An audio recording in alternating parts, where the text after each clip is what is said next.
কিন্তু আমি ভালো ডাক্তার নয়। হ্যাঁ, যতক্ষণ না আমি রোগীর রোগ নির্ণয় করতে না পারছি ততক্ষণ আমি ভালো ডাক্তার নয়।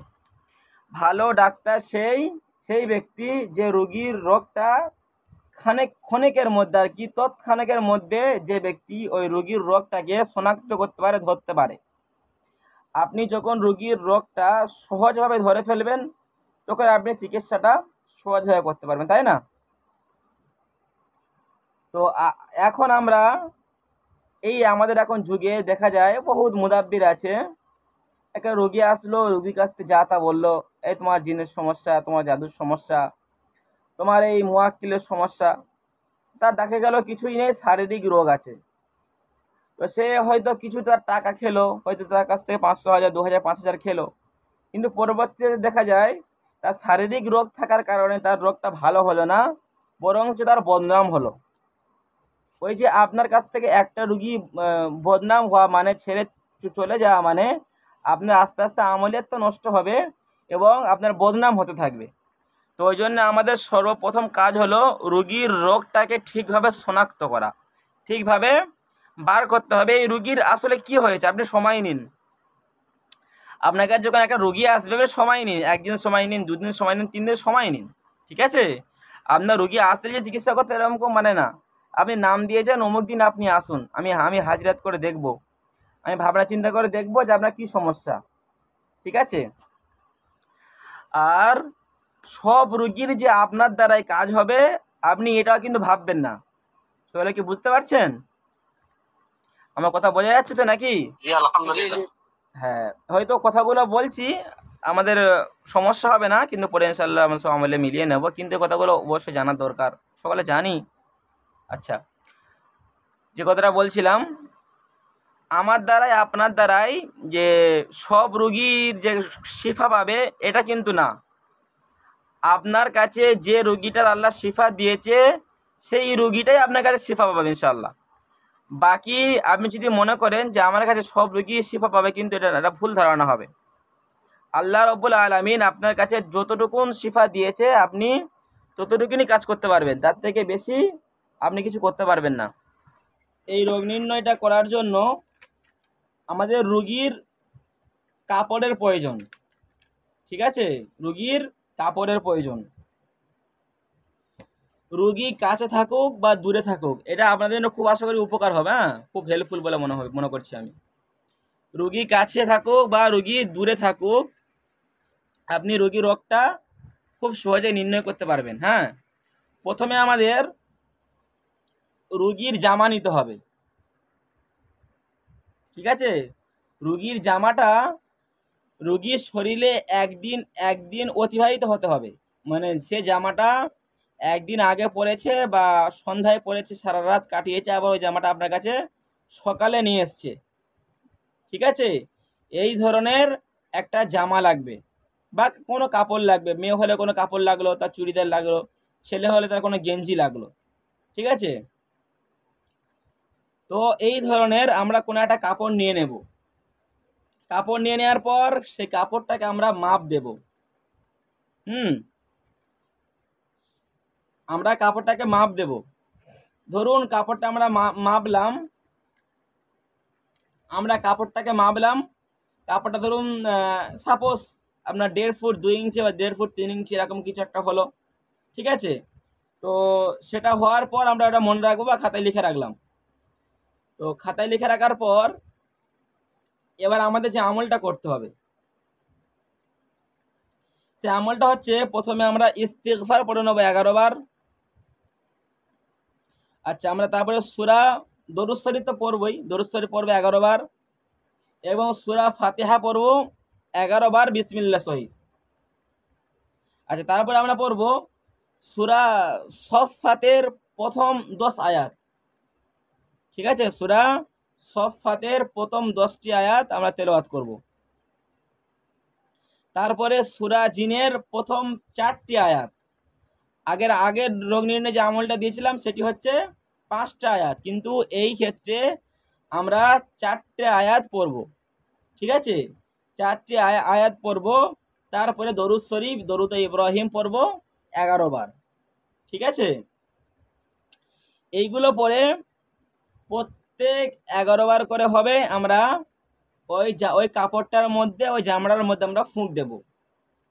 এটা খুব পরীক্ষিত এবং খুব সুন্দর আমল এটা। হ্যাঁ, এটা মানে খুব পরীক্ষিত, আলহামদুলিল্লাহ। এই আমলটা খুব মুজাররব।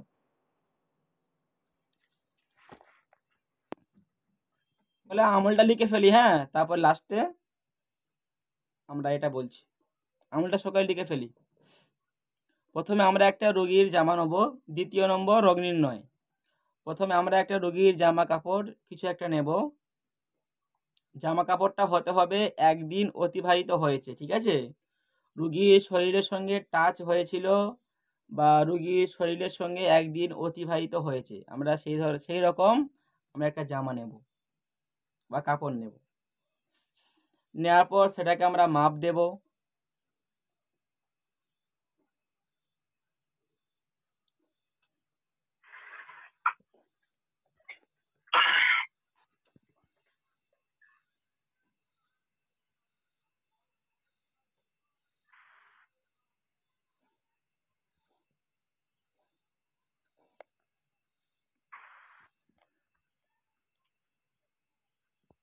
আচ্ছা, তারপরে আমরা আমল করার জন্য ইস্তিগফার পড়ব।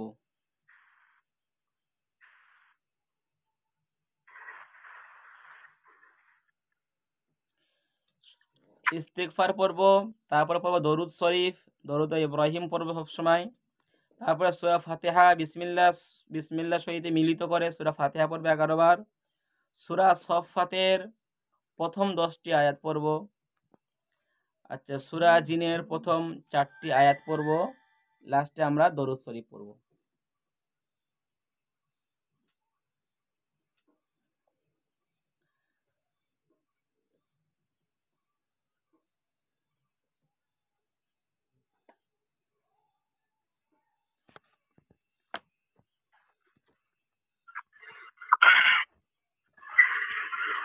হযরত একটা কথা জিজ্ঞেস করা যাবে?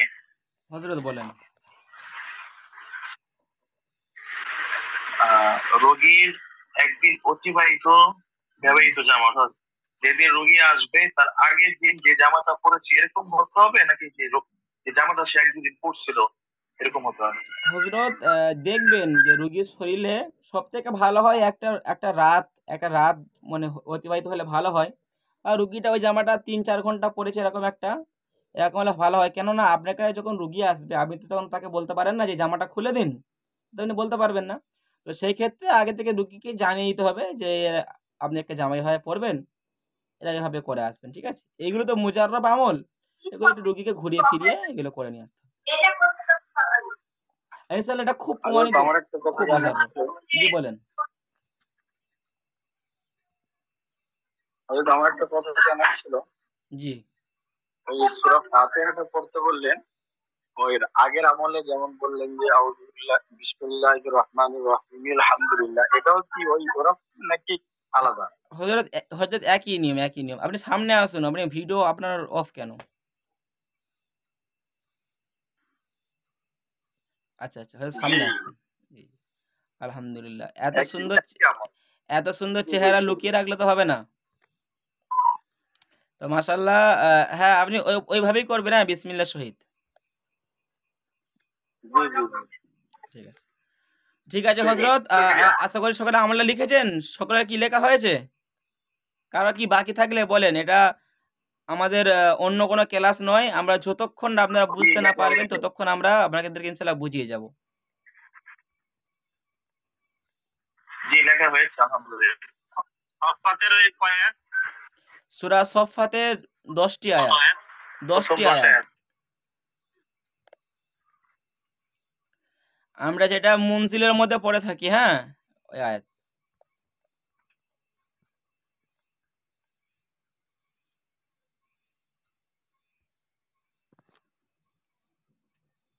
সর্বদাই সব সময় যা কিছু পড়বেন ইতমিনানের সহিত পড়বেন, হ্যাঁ, সময় লাগুক। আপনি মনোযোগ দিয়ে পড়বেন। যেমন সফফাতে যে সফফাতি সফফান ফাজাজিরাতি জাজরান, ইতমিনানের সহিত পড়বেন, ঠিক আছে? যা কিছু করেন সবসময় মনে করবেন যে সুবহানাকা লা ইলমা লানা ইল্লা মা আল্লামতানা ইন্নাকা আনতাল আলিমুল হাকিম। যা কিছু হয় আল্লাহর তরফ থেকে হয়, আপনি শুধু মাধ্যম, আপনার কোনো শক্তি নেই, আপনার কোনো ক্ষমতা নেই, আপনি একটা তুচ্ছ, হ্যাঁ, আপনি একটা তুচ্ছ ব্যক্তি, কোনো কোনো কিছু নেই। আল্লাহ হওয়ালে ইনশাআল্লাহ হবে, আল্লাহ না হওয়ালে কিছু হবে না। সর্বদা এই করাই রাখবেন। আর হাসবুনাল্লাহ ওয়া নি'মাল ওয়াকিল, আমাদের জন্য আল্লাহ যথেষ্ট, ঠিক আছে, কারোর প্রয়োজন নেই আর। ওই কাপড়টাকে আমরা আবার বিসমিল্লাহ বলে সোজা করে খুলবো, নিয়ে আমরা আবার মাপ দেব। আপনি অলৌকিক হয়ে যাবেন, অবাক হয়ে যাবেন আল্লাহর এই যে কোরআনের কতটা কেরামত কেরামত রয়েছে আর কি, যে আল্লাহ সুবহানাহু ওয়া তাআলা আমাদেরকে কতটা কেরামত দিয়েছে কোরআন দ্বারাই। আপনি ওটাকে মাপবেন, দেখবেন যদি জিনিসটা বেড়ে যায়, তাহলে জিন খব্বিশের সমস্যা, তাদের আসর রয়েছে, সেটা যে কোনো প্রকার হতে পারে, চালানকৃত হতে পারে, দুষ্টু জিনেদের আসর হতে পারে, আপনি রাস্তা দিয়ে চলাহাঁটা করছেন তাদের হাওয়া লাগতে পারে, যে কোনো বিষয় থেকে হতে পারে। বেড়ে গেলেই আমরা বুঝবো এটা জিন খব্বিশের সমস্যা, জিনের আসর আছে, আমরা জিনের চিকিৎসা করবো ইনশাল্লাহ। যদি এই কাপড়টা দেখি কমে গিয়েছে, তাহলে আমরা বুঝে নেব এ জাদুর মধ্যে গ্রস্ত হয়ে রয়েছে, তাহলে আমরা একে জাদুর ট্রিটমেন্ট করব।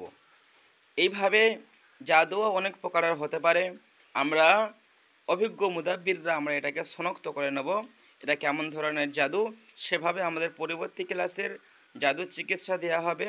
পেটে খাওয়ানো, সিফলি, যে কোনো রকমের জাদু দূরের কাছের সব জাদুকে আমরা নষ্ট করে দেবেন।